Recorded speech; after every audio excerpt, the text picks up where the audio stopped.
윤석열 대통령 측이 내일로 예정된 공수처의 조사에는 출석하기 어렵다라고 입장을 밝혔습니다. 한편 한덕수 대통령 권한대행이 내란 특검법과 김건희 여사 특검법을 오늘 국무회의에 상정하지 않자 민주당은 바로 탄핵 절차에 들어가겠다고 밝혔습니다.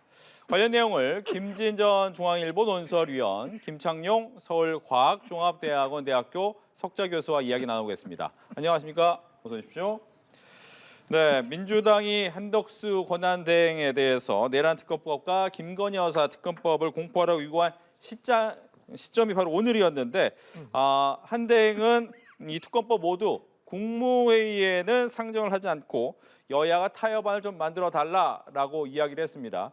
어떻게 이 부분에 대해서 얘기를 할까라고 했는데 일단 공을 국회로 넘긴 모양새인데 여기에 대한 이야기를 좀 먼저 들어볼까요? 저는 한덕수 권한대행이 논리가 맞지 않다고 생각합니다.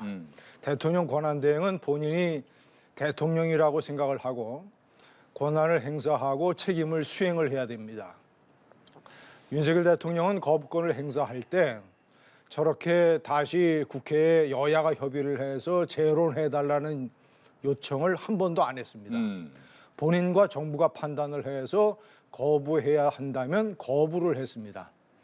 아니 국회에서 의결을 해서 정부로 넘긴 법안을 이미 의결을 했는데 그것을 왜 국회에 다시 여야가 협상을 해서 다시 법안을 만들려고 하는 게 논리가 안 맞잖아요. 현실적으로도 실현 불가능하고. 그래서 본인이 딱 판단을 해서 예를 들어서 김건희 특검법 같은 경우에는 탄핵과 전후 사정이 달라질 이유가 하나도 없으니까 그리고 더 나름대로 무리한 법안으로 돼 있으니까 이것은 그 전의 대통령과 정부 입장에 따라서 김건희 특검법을 거부권을 행사를 하고 내란 특검법은 여러 가지 상황을 고려를 해서 국무위원들하고도 상의를 해보고 왜냐 지금 저 수사가 한창 진행 중이기 때문에 그리고 박근혜 때 대통령 때의 특검과도 비교를 해보고 해서 심사숙고를 해서 결론을 거부권 여부를 내려야 된다. 국회에 공을 떠넘기는 거는 논리상 맞지 않다. 네. 즉 이번에 타협안을 만들어 달라고 한 것은 권한을 넘은 것이다라고 이야기를 해주셨어요. 네, 그 보면 민주당이 웬만하면 네. 한덕수 권한 대행 체제에서 탄핵이란 카드를 꺼내고 싶어 하지 않았습니다. 권한 대행마저 탄핵을 하게 된다는 것은 굉장히 심리적인 그런 좀 거부감이 있었습니다만 지금 한덕수 대행이 하는 행태를 보면 그 윤석열 대통령 2 같은 그런 모습으로 사실 이 권한 대행이 거부권 행사는 하는가 하며 또 임명권을 행사 안 하는 이런 잘못된 선택들을 마치 대통령이 된 것처럼 이렇게 하고 있어서 최후의 수단으로 탄핵으로 가야 되지 않는가 해서 탄핵 수순을 지금 밟고 있는 걸로 알고 있는데 네. 그전에 국회의장이 공개적으로 다시 한 번 더 기회를 줬는데 그것마저 거부를 했습니다. 그래서 저는 이번에 그 한덕수 대행 체제에 넘어왔던 이 내란 특검법 같은 것은 국회에서 통과시켜줘야지 국회에서 통과시킨 것을 대통령이 대행이 발표를 해야 특검이 구성이 되고 수사상 혼란이라든가 이런 것들을 정리가 되는데 네. 이것조차 지금 31일까지 기다려보자.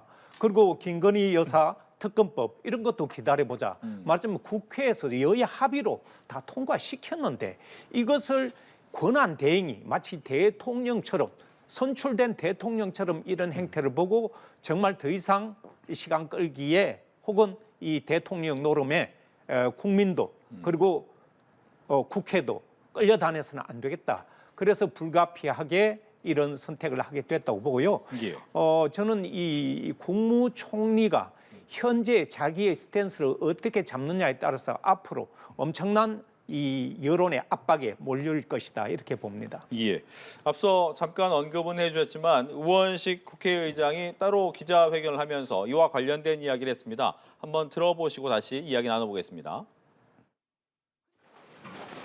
한덕수 권한대행이 내란 특검 및 김건희 특검법 처리와 헌법재판관 임명 문제를 여야가 타협안을 토론하고 협상할 일로 규정 다시 논의 대상으로 삼자고 하는 것은 매우 잘못된 일입니다. 책임을 회피하거나 일할 생각이 없다는 뜻으로 해석될 수밖에 없습니다. 권한대행께서 두 특검법에 문제가 있다고 판단하신다면 다시 논의하자고 할 것이 아니라 제2요구권을 행사해 정식으로 국회로 보내면 될 것입니다. 네, 말씀 들으신 것처럼 이제 다시 한번 보내면 된다라고 하는데 그럼 앞서 두 가지 특검법이 있잖아요. 이 특검법을 그럼 어떤 식으로 할까요? 먼저 이 두 가지 특검법이 여야 합의로 통과됐다는 조금 전에 그런 얘기는 그 사실과 다른 거고요. 야당이 강행 처리한 거 아닙니까? 과반수로 해서.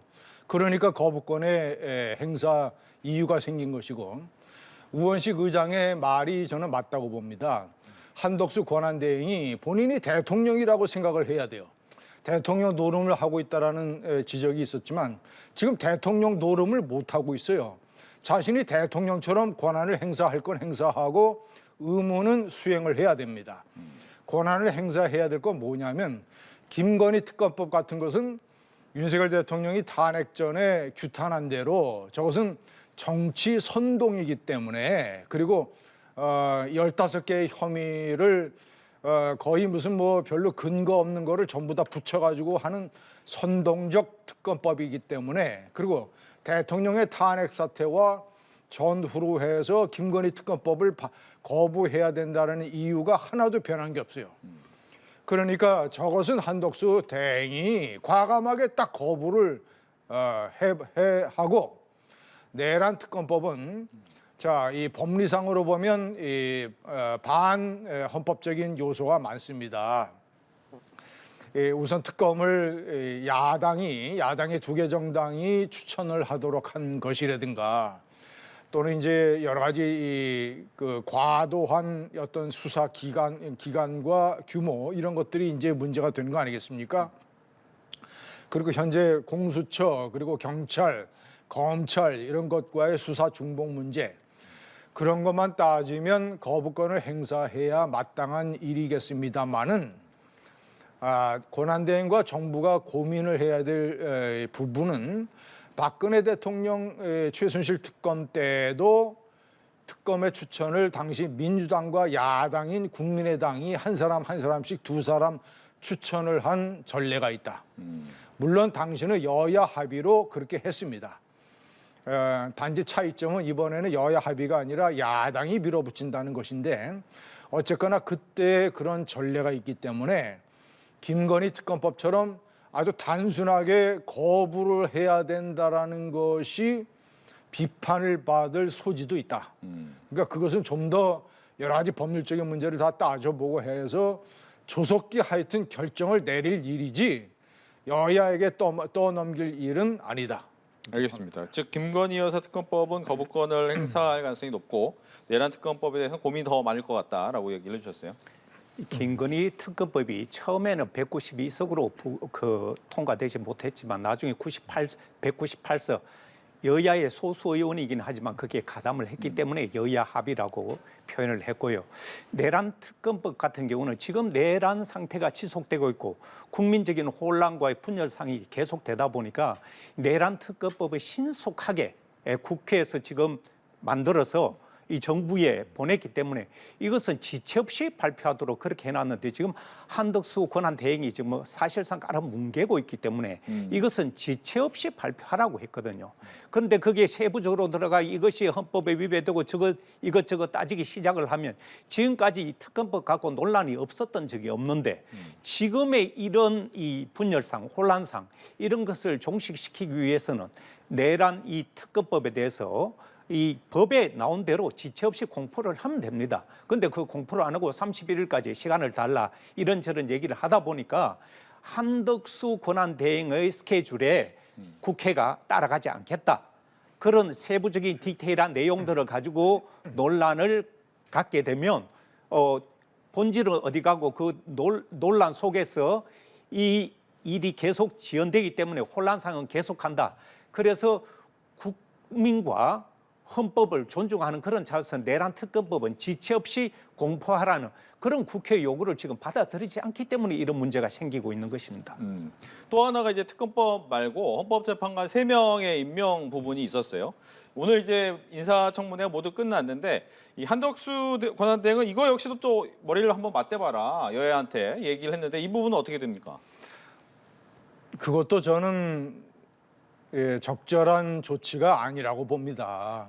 그 문제도 이 대통령의 불가피한 권한이다 이렇게 판단이 되면 본인이 임명권을 행사를 하면 되는 거예요.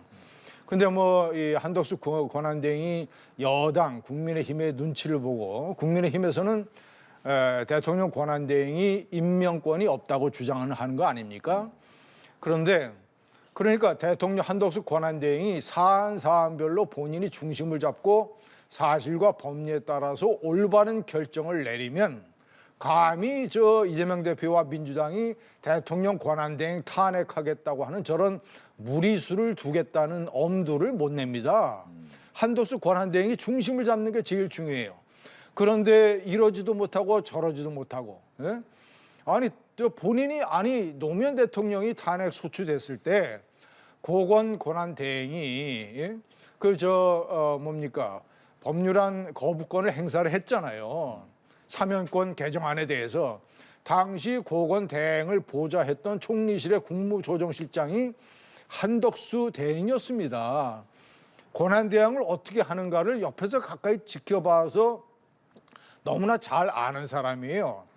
황교안 권한대행이 그 이선재 헌법재판관에 관해서 임명권을 행사를 했지 않습니까? 그러니까 법리에 따라서 저러면 그러니까 헌법재판관 3명을 임명을 해야 되는 것은 국회 선출목이기 때문에 대통령이 임명하는 것은 하나의 형식적인 절차다. 그리고 그것은 헌법기관, 헌법재판소의 3명 공석이라는 상태를 메꿔서 국가 기능이 정상적으로 하기 위한 대통령 권한대행의 어떤 불가피한 필수 권한 행사다라는 그런 판단을 본인이 딱 내리면 권성동 원내대표가 뭐라 하든 국민의힘의 친윤계가 뭐라 하든 본인이 그 3명을 임명을 딱 하면 되는 거예요. 그렇게 하고 동시에 김건희 특검법을 딱 거부하는 겁니다. 김건희 특검법은 워낙 무리가 되고 조금 전에 뭐 6명이 이탈을 했으니까 여야 합의다라는 이상한 논리를 얘기를 하셨는데 여야 합의가 아니라 그 민주당 강행 아닙니까? 그런 것은 15개를 2개를 하루아침에 탄핵됐다고 해서 15개 혐의를 늘려가지고 명태균 게이트 조사한다 그러면서 정당의 공천심사나 뭐 이런 거 전부 다 들여다보겠다 하고 시중에 찌라시에 나오는 그런 혐의를 다 집어넣어서 15개 혐의를 특검을 해서 대통령은 탄핵 소추됐는데 대통령 부인, 이 나라의 영부인을 그런 식으로 해서 꼭 쉽게 얘기하면 공경에 빠뜨리고자 하는 정치적인 목적의 그런 법안을 국민들에게 딱 한덕수 대행이 호소를 하고 이런 법은 잘못된 것이니까 제가 거부권을 행사합니다 라고 딱 하고 헌법재판관 3명은 이거 필요하니까 임명하겠습니다 라고 하면 절대로 민주당이 탄핵이라는 카드를 꺼낼 수 없다. 네, 헌법재판관 3명 임명. 헌법재판소 3명 임명은 헌법재판소에도 요구를 하고 국민도 완전체를 만들어 주라고 그러고 국회에서 이미 국회의 몫으로 3명을 추천했기 때문에 대통령 권한대행이 임명장만 주면 됩니다. 임명장만 주면 되는 그런 어떻게 보면 매우 소극적인 대통령 행세인데 지금 매우 적극적으로 나서서 이것조차도 시간을 끌면서 할지 말지 이렇게 검토라는 이야기를 하고 있는데요. 말하자면 이 헌법재판소 구인 완전체를 만들어주지 못하면 앞으로 대통령 탄핵과 관련해서 심판에 굉장히 문제가 많이 생깁니다.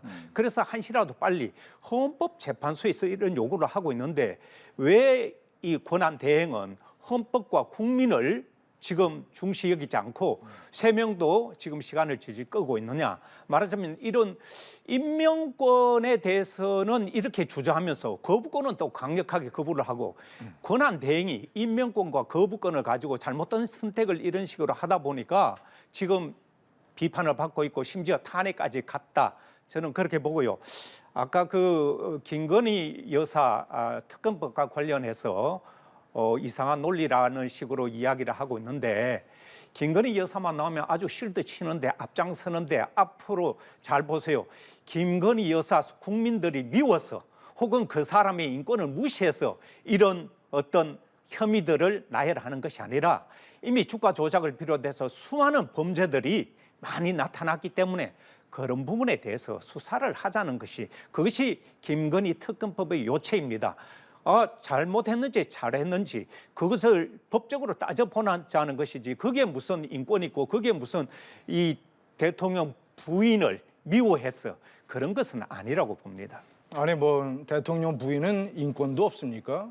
그리고 대통령 부인 김건희 여사만 나오면 실드 친다라는 것은 그건 대단히 감정적이고 비이성적인 표현이자 논리고 특검법이 워낙 헌법과 법률상 법리에 맞지 않고 무리하고 그 내용이 시중에 찌라시에 들어있는 아무 근거도 없는 15개 무슨 뭐 양평 고속도로에다가 무슨 삼부토건에다가 문재인 정권 때 탈탈 털었던 도이치 사건에다가 이미 다 결론이 난 무슨 명품백에다가 김건희 여사 망신 주자는 거 아니에요? 솔직하게 얘기해서. 그게 왜 망신 김건희 주입니까? 아니 15개 그러면 15개 혐의를 왜 2개로 줄였습니까? 그러면 왜? 탄핵 전에.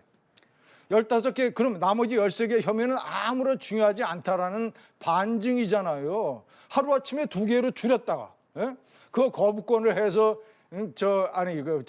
다시 재의결해서 부결되니까 탄핵되니까 그 바람에 편승해서 13개 다시 가져다가 15개로 해서 완전히 김건희 여사 대통령 부인 조리돌림 시키겠다고 그렇게 정치 선동하는 법안이잖아요. 이거는 무슨 대통령 부인은 대통령 남편이 탄핵소추 당하면 부인은 그럼 인권도 없습니까? 아무나 그럼 가려다가 특검해봐. 야 당신이 혐의 없으면 아니면 말고지 이렇게 합니까? 이 나라의 어떤 이미 대통령을 정당한 이유로 탄핵소추를 했으면 그 전에도 부당하고 잘못된 김건희 특검법은 이 집권을 바라는 정당이라면 이거는 취소를 해야 될 거 아니에요. 15개를 해다가 갑자기 길 가는 사람 불러다가 핸드백 열어가지고 너 이거 잘못됐으니까 수사받아 하고 15개 딱 품목 꺼내가지고 하는 거랑 뭐가 달라요? 김건희 여사 15개 중에서 그게 근거가 있는 게 어떤 게 있어요?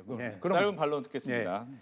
김건희 여사 얘기만 나오면 저렇게 이성을 잃어버리고 감정적인 얘기를 하고 있는데 저는 여기서 그런 얘기를 하고 싶어요. 그런 식으로 지금 표현을 여기서는 하시면 안 우리 되죠. 법정도 아니고 이건 내가 탄핵 전부터 계속 주장을 했던 거잖아요. 제 얘기 들어보세요. 김건희 여사에 대해서 수많은 말을 했기 때문에 지금 여기서는 법정도 아니기 때문에 우리가 잘잘못을 판단하기는 어려운데 시간이 앞으로 해결해 줄 것입니다. 그래서 법정에서 김건희 여사의 이런 주요 범죄 혐의들이 어떤 식으로 밝혀지는지 그때 어떤 모습으로 나타날지 그때 무슨 말을 해야 될지를 한번 생각해 보세요. 알겠습니다. 뭐 두 분께서 이제 하시지만 상대방을 향해서 어떠한 좀 단어를 선택하실 때는 조금 더 조심스럽게 해주셨으면 좋겠다라는 말씀을 드리고요. 그렇다면 이제 또 하나는 이제 이렇게 권한대행의 이 권한의 행사 때문에 민주당은 바로 탄핵 절차에 들어가겠다라고 했어요. 근데 우원식 의장은 좀 이 탄핵 절차를 바로 개시하는 부분에 대해서도 또 우려를 나타내긴 했단 말이죠. 일단 민주당이 바로 탄핵 절차에 들어가는 부분에 대해서는 어떤 생각을 갖고 계시는지 얘기를 듣겠습니다. 김건희 특검법을 밀어붙이는 거와 똑같이 한덕수 권한대행에 대한 탄핵을 추진하는 것은 지금 한마디로 얘기하면 좀 오버하는 겁니다. 과속하고 무리수를 두는 거예요.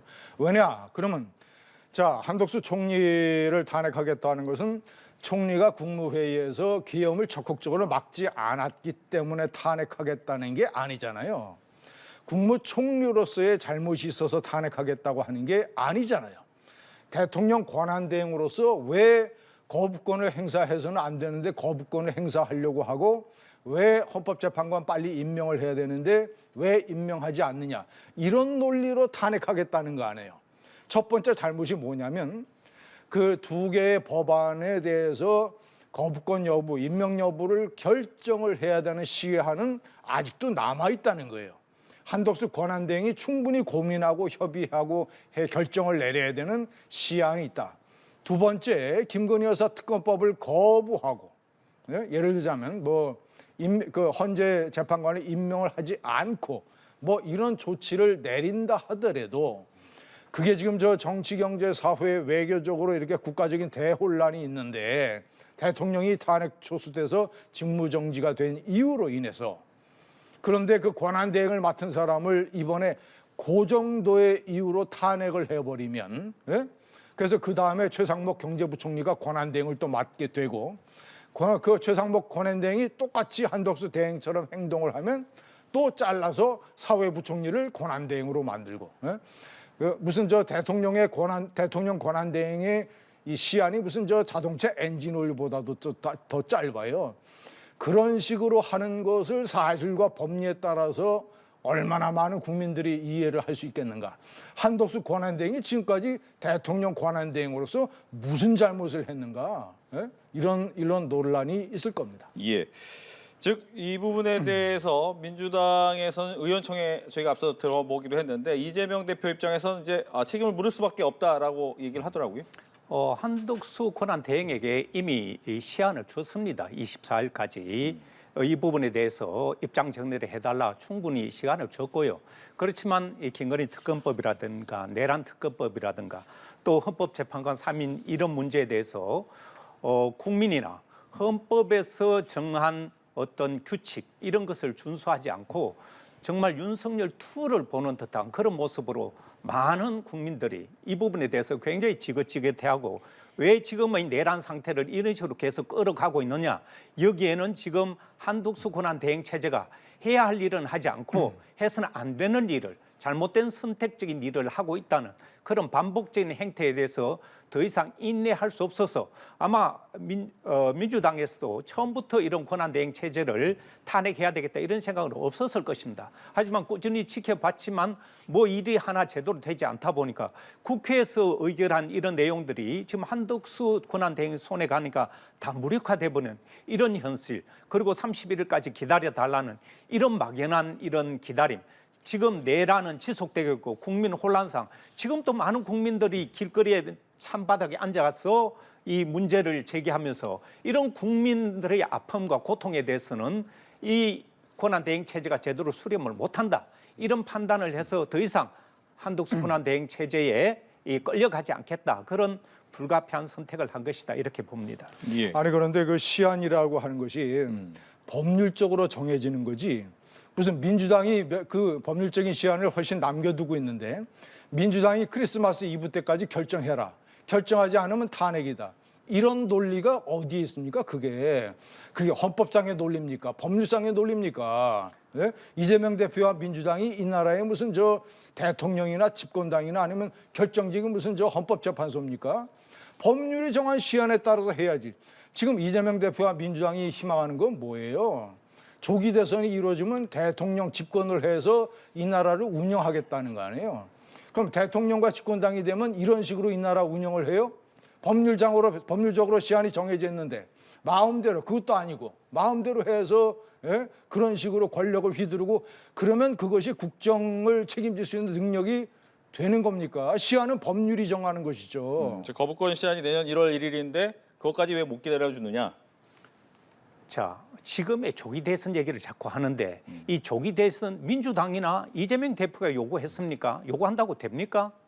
지금 조기 대선을 가져오게 한 것은 윤석열 대통령의 비상계엄 선포였고 그로 인해서 빚어진 이런 문제 때문에 조기 대선이 불가피하게 치러진 것이고 이런 비상 상황을 조기에 해소하자는 그런 취지에서 권한대행 체제를 운영했지만 권한대행이 이 국회에서 의결한 내용을 지체 없이 공포하라는 그런 헌법적으로 명시되어 있는 것도 지금 열흘째 뭉개고 있지 않습니까?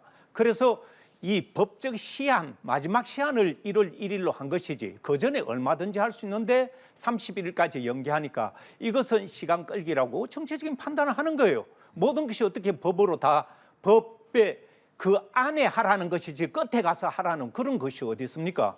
말하자면 그것은 국회 다수 의원들이 판단을 해서 정하면 그것은 국회의 결정이 되는 것이고 그래서 정부에 넘어가서 그 말하자면 그것이 제대로 지켜지지 않는다고 판단하면 국회의 권한 내에서 이런 결정을 또 할 수 있는 거예요.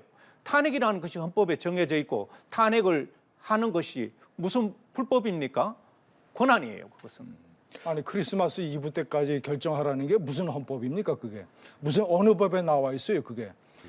네, 민주당이 의원총회를 마치고 내놓은 결론은 한덕수 권한대행에 대해서 탄핵 소추안을 만장일치로 당론으로 채택을 했다. 따라서 내란에 적극 가담하고 동조했다고 판단을 했고 이 탄핵 소추안 발의를 오늘 하고 26일 본회의에 보고하겠다라고 이야기를 했습니다. 앞서 저희가 이야기를 했지만 이 부분에 대해서 민주당 입장에서는 어떻게 보면 본회의를 빨리 진행해서 탄핵을 진행하겠다라는 입장을 보여준 거네요. 네, 그렇죠. 네.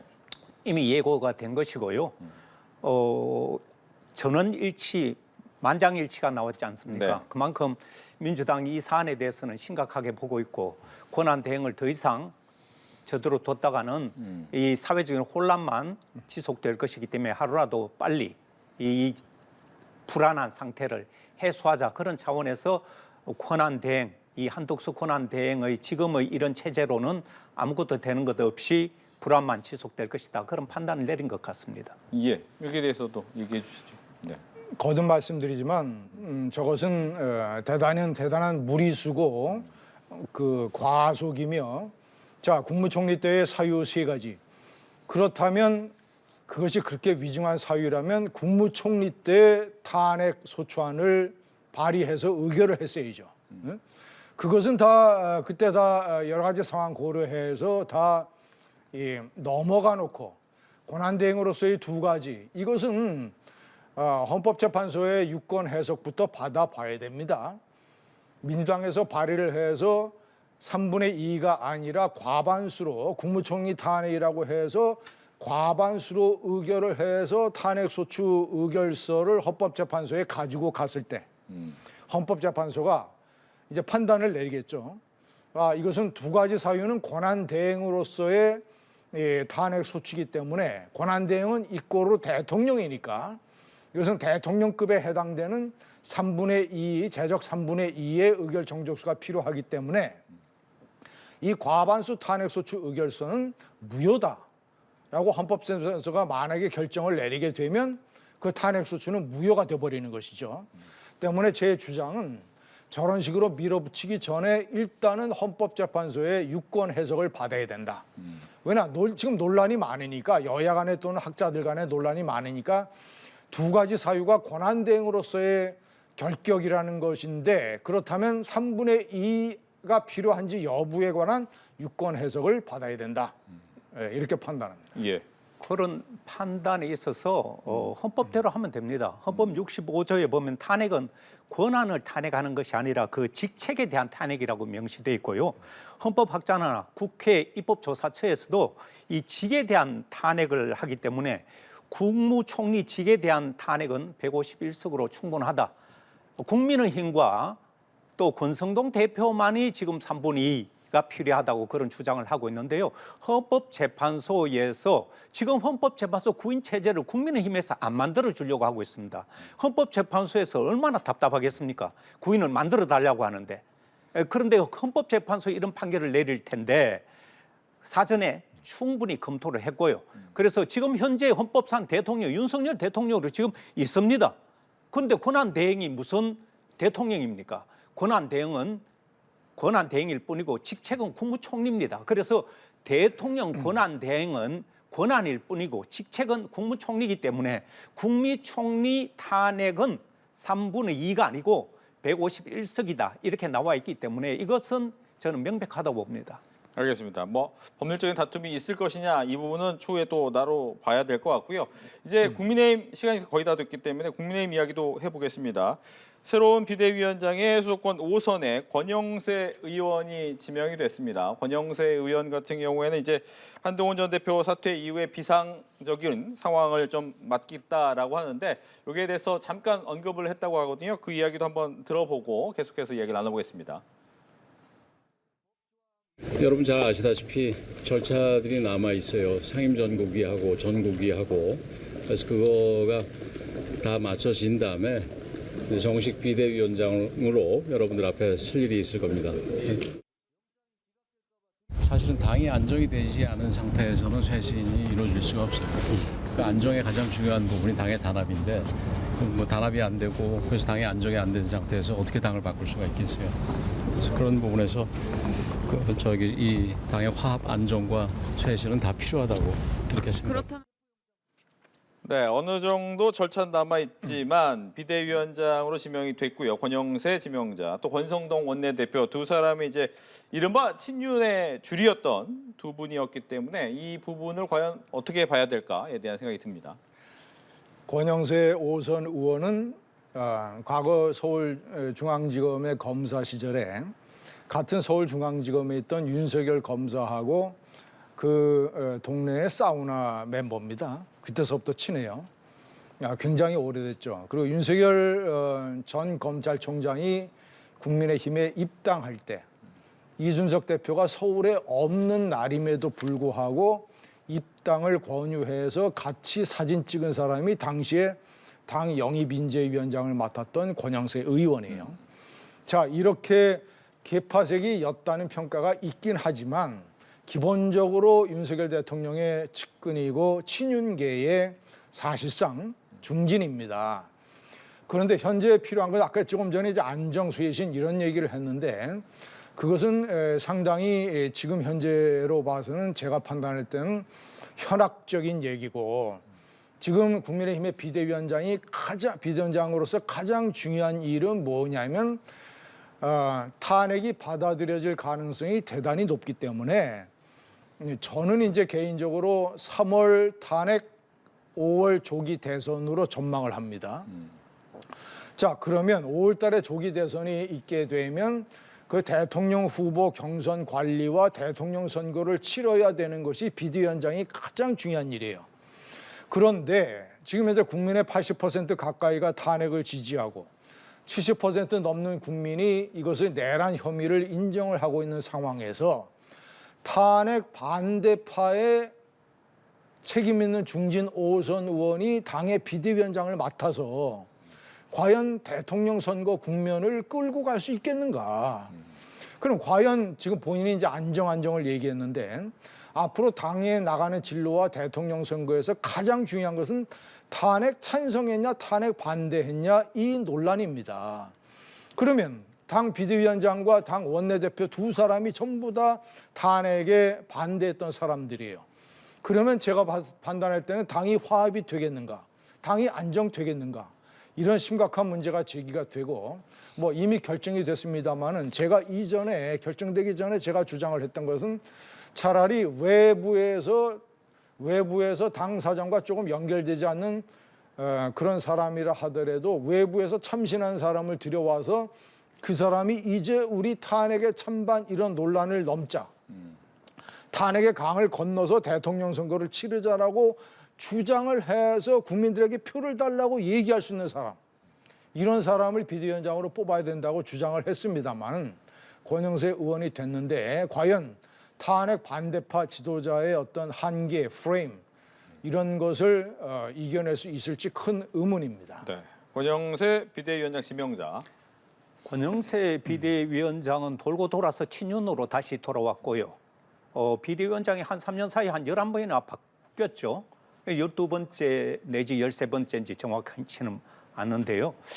말하자면 지금 안정, 쇄신 동시에 얘기를 했는데 지금 탄핵 동조당이라는 이 비판을 받고 있고 이 국민의힘은 국민으로부터 이번 이 탄핵 정국 그리고 비상계엄 사태에서 엄청난 압박을 받고 있는데도 윤석열 대통령과 함께 가겠다는 그런 스탠스를 잡았단 말입니다. 말하자면 국민과 동떨어진 이런 탄핵 동조 행태를 보이면서 무슨 쇄신이 가능할 것이며 어떻게 표를 달라고 얘기할 것인지 아마 이 비대위원장 체제가 얼마나 갈 수 있을지 지금 권영세 비대위원장 입장에서는 아마 고민이 굉장히 많겠지만 앞으로 국민의힘이 어떤 형태로 가더라도 지금 사과도 반성도 하지 않는 이런 모습은 국민들로부터 외면받는 그런 결과가 될 것입니다. 알겠습니다. 이렇게 해서 정치권 이슈 두 분과 함께 이야기 나눠봤습니다. 오늘 얘기 잘 들었습니다. 고맙습니다.